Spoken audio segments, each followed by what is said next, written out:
understanding that, okay, if you want to accomplish something, I'm not just going to sit here and say, yes, you can do whatever you want. Yes, you can, but you have to also put in the work to get there, right? So they taught me that at a really early age, man. And when you grow up as a kid thinking that the world is your oyster, all things are possible if you put in the work to do it, you grow up having that fundamental belief.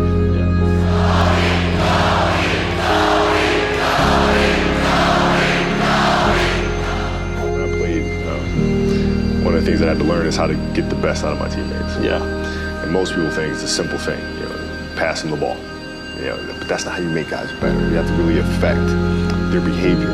How do you do that? So, I would tell guys, we got back-to-backs.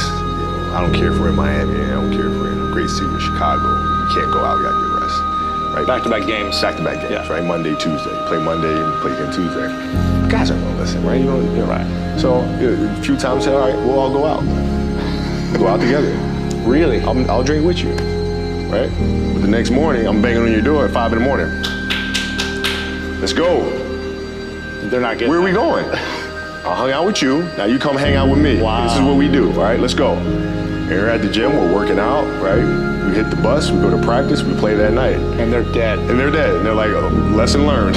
Really? Lesson learned. Take them out once. Listen, if you're gonna do that, but don't let that compromise what we're here to do. Right. This is why we're here. This is why you're here in the first place. Yeah. Right? And if we're gonna win a championship, we have to have that championship mentality. That's it. And work ethic. That's it. So you gotta show them, look, Kobe can do that and still has the energy to get up and do this. So either I gotta meet that same energy or I gotta keep my butt in my Go to room. bed early, yeah.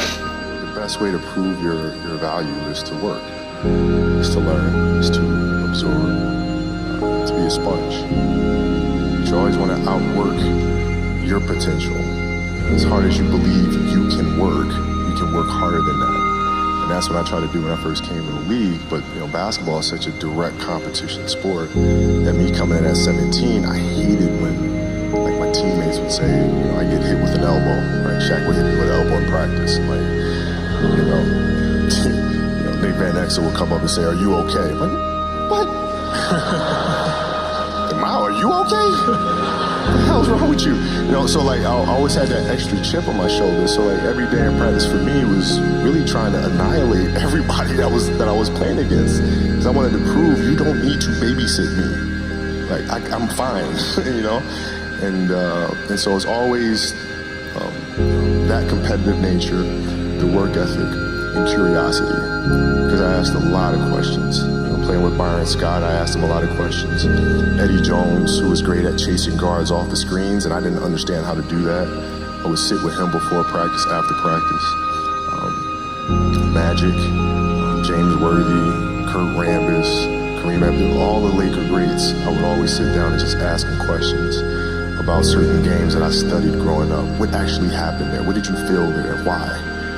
Bird tough to defend. Why? Because he looks slow as than me. So I'm missing something. So tell me what I'm missing. You know what I mean? And so I would always ask questions and try to learn as much as I could. Talk about this often, and we always talk about the fact that you can learn a lot more from the failures than you can from the successes. And you have to figure out where those landmines are, and then how to best avoid those, or help entrepreneurs and ourselves included. Figure out the clues of where those landmines are. Not that you're going to avoid all of them. Right. But it's also when you do step on one, figuring out, okay, how do you recuperate? How do you balance back and pick yourself up? A summer where I played basketball when I was 10 or 11 years old in a very prominent summer league in Philadelphia called the Sun Hill League. And my father played, my uncle played, and they were all-time greats and stuff. Will Chamberlain played in the league, Earl Pro Monroe played in the league. And here I come, playing, and I don't score 1 point the entire summer. Really? Not one. How old were you? 11, 10, 11. And you're playing against other 10, 11-year-olds? Or you didn't score once? Not one. Were you in the game? I was in the game. How'd you not score? Because I was terrible. Really? Yeah. That happened. 10, 11 years old, you were that awful. I mean, and I had these big knee pads on because I was growing really fast. I had the socks all the way up here, and I had the high top skinny, fade, skinny as hell. And I scored not a free throw, not a nothing, not a lucky shot, not a breakaway layup, 0 points. Is that when you think the mentality of hard work started to come in for you at that age, when you failed so miserably, I guess, that summer?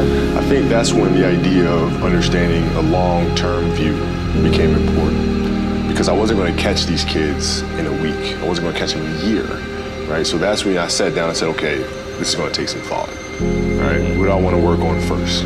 All right, shooting. All right, let's knock this out. Let's focus on this. Half a year, 6 months, do nothing but shoot. All right, after that, all right, creating your own shot, and you focus. So I started creating a menu of things. When I came back the next summer, I was a little bit better, right? A menu meaning like I've got my jump shot from 15, I've got I got my jump shot away, from 15, I got my three-point shot, like just open shots, not miss open shots, right? Be able to shoot it with speed, because those kids are so much more athletic. Yeah. And then the next summer I came back, I was a little better. Then the summer came back, next summer it was a little better. I scored. Yeah, it wasn't much, but I scored. This is 12, 13. 12, 13. And then 14 came around, back half of 13, 14 years old, and then I was just killing everyone. And it happened in 2 years, and I wasn't expecting it to happen in 2 years, but it did, because what I had to do was work on the basics and the fundamentals, while they relied on their athleticism and their natural ability. And because I stick to the fundamentals, it just caught up to them. And then my body, my knees stopped hurting. I grew into my frame. And then your athleticism, once you have the fundamentals, the hard work, the mindset, and you tack on the athleticism, it's game over. Then it was game over. Wow. So from 13, you're good, average still? I was good. And then about the end of my right when I was turning 14, I became the best player in the state. At 14? At 14. So from 12 to 14, you went from scoring 0 to being the best in the state of all ages. Yep. We talk about hard work all the time. It's like, man, if you got to get up every single morning and remind yourself how hard you need to work, you probably need to choose a different profession, because that shouldn't be there. I wake up in the morning excited to get to it. If I'm not training, I'm missing it. If I'm not watching a game of basketball, I miss it. There's no place I'd rather be. And if you have that feeling, then you're truly doing what God has put you on this earth to do. You have to challenge yourself to evolve and to grow. And I couldn't think of a better message for athletes in particular, because it's very easy for us athletes to kind of lose ourselves and our identity by connecting who we are to what we do. And I think it's a very dangerous zone to be in, right? So it's common sense to me to be able to say, okay, the next stage I'm going after with the same intensity, the same attention to detail, the same curiosity. So of course I'd want to be better at that than I was in my previous career. There's a pretty high bar there. You have enough energy left for that orange, I guess. Yeah, we're going to find out, right? I mean, that's the thing. You go for it and you do all you can. You learn as much as you can. You continue to try. You continue to improve. You continue to evolve. And then you can see who you are, right? 20 years from now, I can look in the mirror and say I gave it my best shot, and we did the best we could, and see where we end up. There's a quote from one of my English teachers at Lower Merion named Mr. Fisk. He had a great quote that said, "Rest at the end, not in the middle." And that's something I always live by. I'm not going to rest now. I'm going to keep on pushing now. There are a lot of answers that I don't have, even questions that I don't have. But I'm just going to keep going. I'm just going to keep going, and I'll figure these things out as we go, right? And you just continue to build that way. So I try to live by that all the time. Rest at the end. Rest at the end. Dreams they should be pure. And I think a lot of times when we're born into this world, we actually wind up going backwards. And it seems like the more we mature, the more responsible our dreams become. And the more governors we put on ourselves and our ability to dream and to reimagine. And it's always a fight for us parents. At first I met Kobe. Kobe was just out of high school. He was out here for a workout, and I've never seen anyone work out as hard as Kobe. I've never seen anybody that prepared. He was 17 years old and was ready to play NBA basketball. That's pretty amazing. I think Jerry West was the one who said this. He said, I want this kid because this kid has more talent than anybody I have playing for me right now. And he had a great team. Just a kid who would never take a night off. Even if it wasn't going well, it was always going to be trying to slay the dragon.